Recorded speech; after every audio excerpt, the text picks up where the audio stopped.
ఇది ఆబ్జెక్టివ్గా చూస్తూనే నేను చాలా దూరంగా నెమ్మది జరుపుకుంటూ వచ్చాను. ఒక ఛాయ్ వల్ల ప్రధానమంత్రి అవ్వగలిగినప్పుడు, ఇన్ని సంవత్సరాలు ఉద్యమం నడిపిన కేసీఆర్ ముఖ్యమంత్రి అయినప్పుడు నేను కోరుకుంటుంది నా మనసులో, మనకి తెలంగాణలో కొత్త రాష్ట్రానికి దళిత ముఖ్యమంత్రిని చేయలేకపోయాం, కానీ మన భారతదేశానికి మాయావతి గారిని ఎందుకు ప్రధానమంత్రిగా మనం చూడగలం?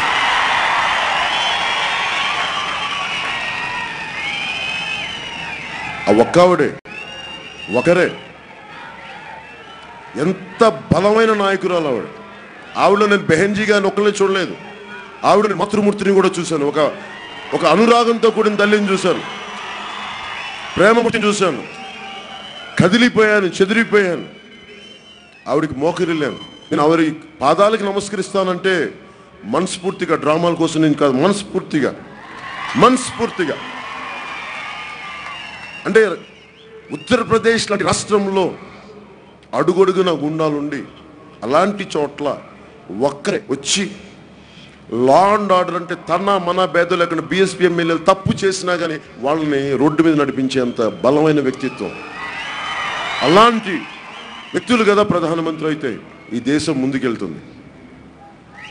నేను కోరుకున్నాను ఈ రోజున తెలంగాణ నేల నుంచి, ఈ నేల దళితుడిని ముఖ్యమంత్రిగా చూడాలని ప్రతిధ్వనించింది ఈ నేల, కోరుకుంది ఈ నేల.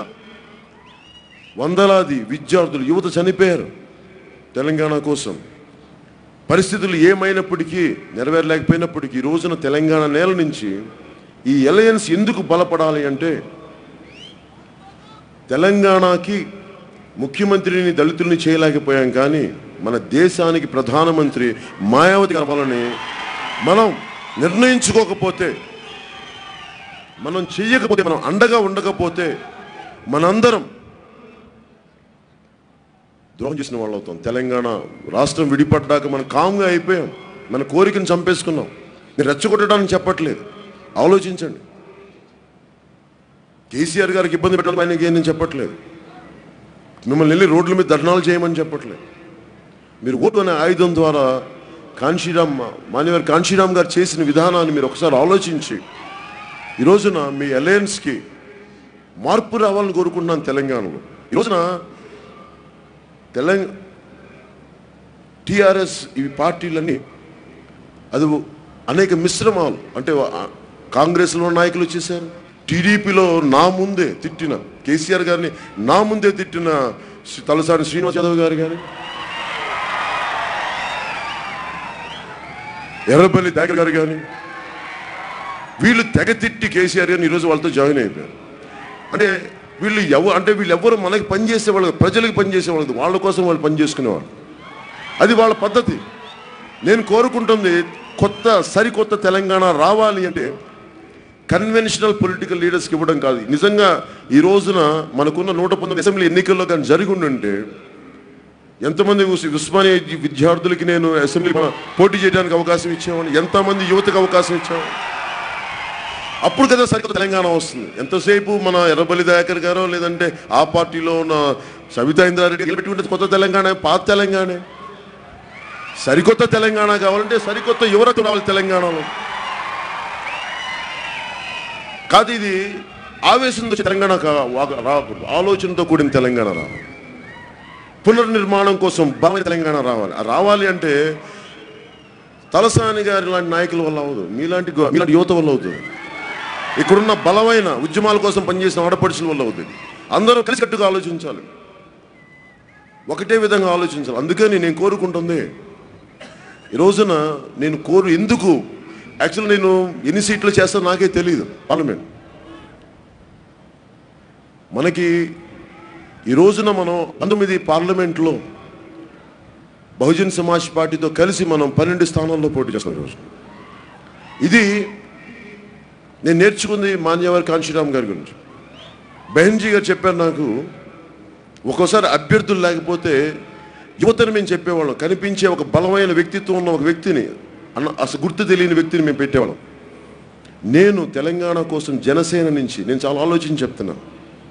కొత్త తరం నాయకుల్ని తెలంగాణకి ఇచ్చే బాధ్యత నేను తీసుకుంటాను. మీలో నుంచి తెస్తాను నాయకులు.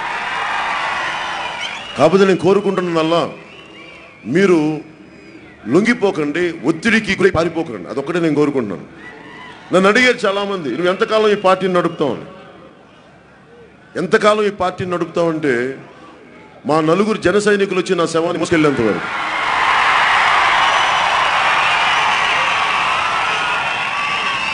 ఆదిలాబాద్లో తాండాలకు వెళ్తే, ప్రజారాజ్యం పార్టీ టైంలో తాండాకి వెళ్తే, ఆదిలాబాద్ తాండాలకు వెళ్తే ఒక కన్ను లేని తల్లి, కన్నుగుడ్లు లేని తల్లి, ఒక గిరిజన తల్లి కన్నీళ్లు పెట్టుకుంటూ, కంటిలో కన్నుగుడ్లు లేకపోతే కన్నీళ్ళు వస్తున్నా తెలియదు, వచ్చి ఆవిడ అడుగుతుంది. అందరూ చెప్తున్నారు, మీరు చెప్పండి మేము పార్టీ వస్తే అవి ఇస్తామంటే ఆవిడ ఏమడ, నాకు కొంచెం నీళ్ళు కావాలి తాగడానికి, కొంచెం మంచినీళ్ళు ఇప్పించు, ఎందుకంటే మేము దూరంగా వెళ్ళి తెచ్చుకోలేకపోతున్నాం, మంచినీళ్ళు లేదని. అంటే సగటు అవసరాలను కూడా మనం తీర్చలేని పరిస్థితి.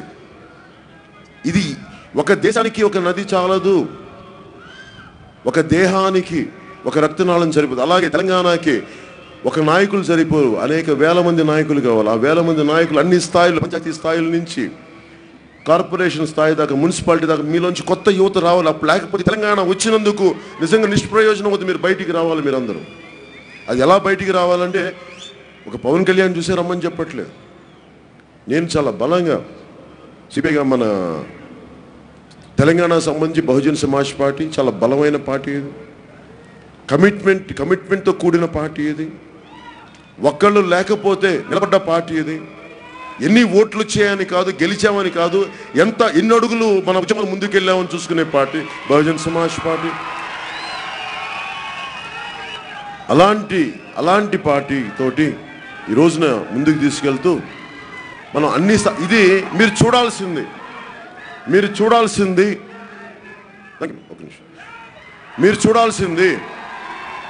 చూడాల్సింది ఈ ఎన్నికల్ని ఎట్టి పరిస్థితుల్లో గెలిచేయడం, ఎట్టి పరిస్థితుల్లో పోరాటం చేయడం చాలా ముఖ్యం. 12 స్థానాలు పోరాటం చేయడం చాలా ముఖ్యం. నేను అదే కోరుకున్నాను. పోరాడితే పోయేది బానిస సంఖ్యలు తప్ప.